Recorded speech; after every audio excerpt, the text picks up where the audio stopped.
the trim here. In our past video, I mentioned that you should not go into two types of practices. Nihilism and absolutism. Both are absolutism actually. Nihilism talk about absolute null and void. That you should leave your duty and only focus on meditation.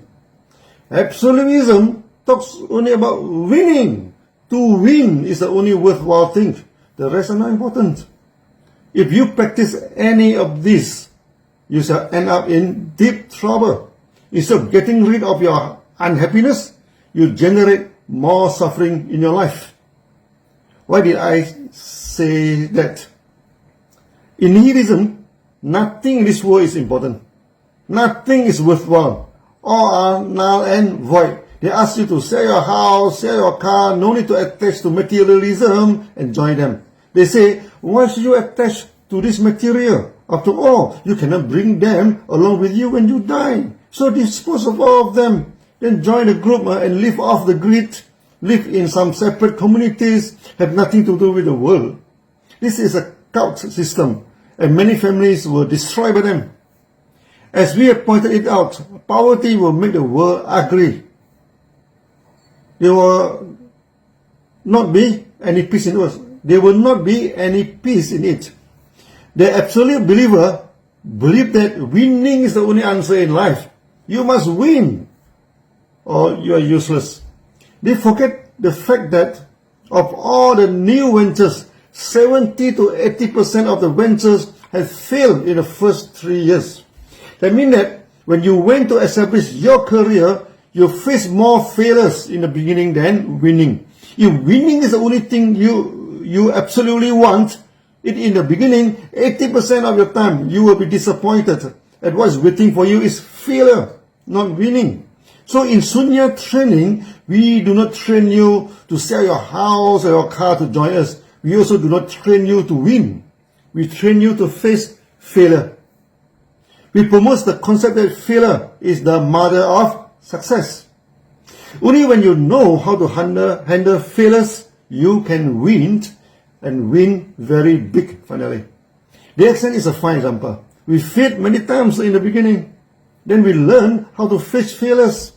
We learn how to adjust our strategies and approach, and we learned how to be patient and endure through the difficult times. Then we started to win. First small winning, then a bigger winning, and finally we become a huge company and continue to grow even in this difficult time of COVID. When COVID suddenly came, DXN recovered fast because we had prepared for a crisis in our management. We do not keep on talking about winning. We always ask ourselves, what if the factory is forced to shut down due to certain reasons? Many years ago, the board members were doubtful of my precautions. How can the factory be closed down? We give so much job opportunity to the workers. Many of them are happy with the company. We never delayed the payment of salary or even for a single days.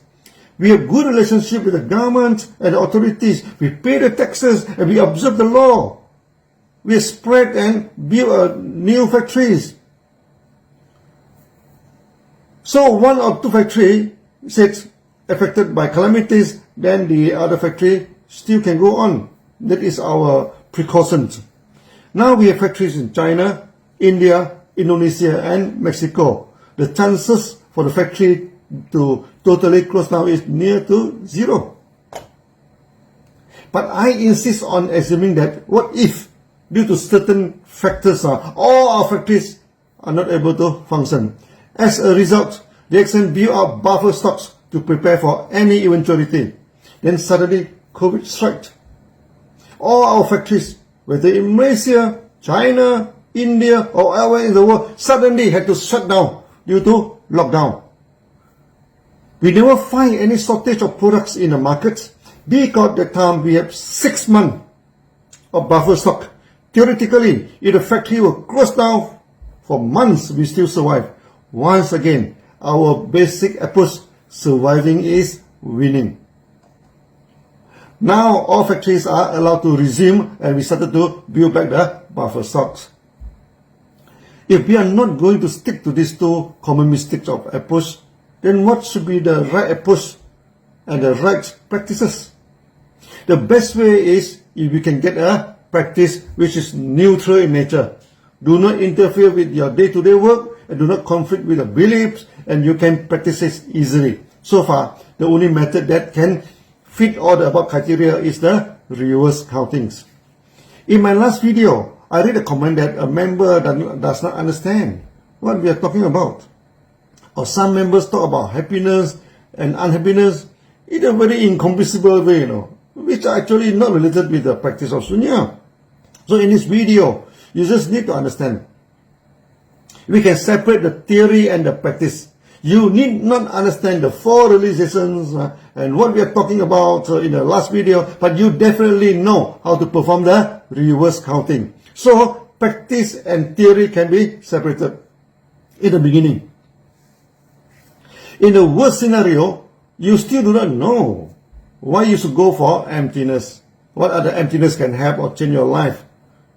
You just need to know that the reverse counting can come to your mind and do away with whatever depression and mental problem you are facing. You may not need to know the theory now, but practice first. Because through the practice, you will have some true experiences. We have been promoting Sunya for the past few years. Until now, there are tens of thousands of Sunyati around the world who practice Sunya on a daily basis. So if we compile their good testimony, we can write many books in it.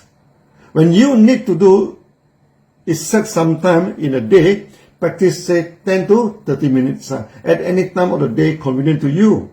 The best time is when you just wake up in the morning. However, any time in the day which is convenient to you, then it is a good time. Some people love to practice after their work. Some even love to practice before sleep. Now, before sleep is also a good time to practice. But there is some advice to you. When you are tired and sleepy, you would lose count. That is very common and you should not worry about it. Some people, when they lose count, they exert themselves to count, then suddenly become awake and cannot sleep. So if you wish to practice before sleep, you always lose count or lose sleep. Then it may not be good for you to choose the time before sleep. Try to practice an hour before that if you are facing such problem. For me, I travel widely and keep on conducting meetings. Sometimes after wake up, immediately go to work. Then before sleep is actually the best time for me to practice. After years of practice, I can enter into sleep easily, and it's not a problem for me. However, if I am very tired at the time, I might even lose the count. So when you are tired, it is not a good time to practice. Even if you are a senior practitioner, you may still lose the count. There's nothing serious about that. Just take it easy as it happens to you. Many people are shocked when we tell them they achieve nothing in Sunya practice and there is no enlightenment in Sunya. However, this is exactly the key for real happiness. Let me explain.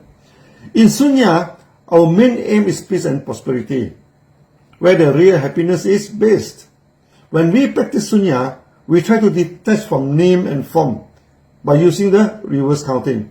We just keep counting the breath without any expectation. If you have expectation for some kind of spiritual achievement or some kind of enlightenment, your mind shall never really detach. It will attach to some name and form. Then it started to worship name and form. And it always deviated a Sunyati from a real practice. Eventually, he or she will become some kind of worshipper, which is actually no difference from statue worshipper. They were attached to name. If you call your Lord with a different name, if you call your practice with a different name, then they will feel annoyed and angry with you. They were also attached to form. They believe certain kinds of ritual, mantra or chanting is superior to others. When your way to pray and to chant is different from them, then they will attack you, as a false believer. Only their way is pure and holy. All other ways are false and satanic. They become a worshipper. Our supreme consciousness is like pure gold. The negative emotion in our mind are the impurity in a gold. So by pure by true detachment, we can remove the impurities and our consciousness become pure and serene. That is the only sure way to achieve the true happiness.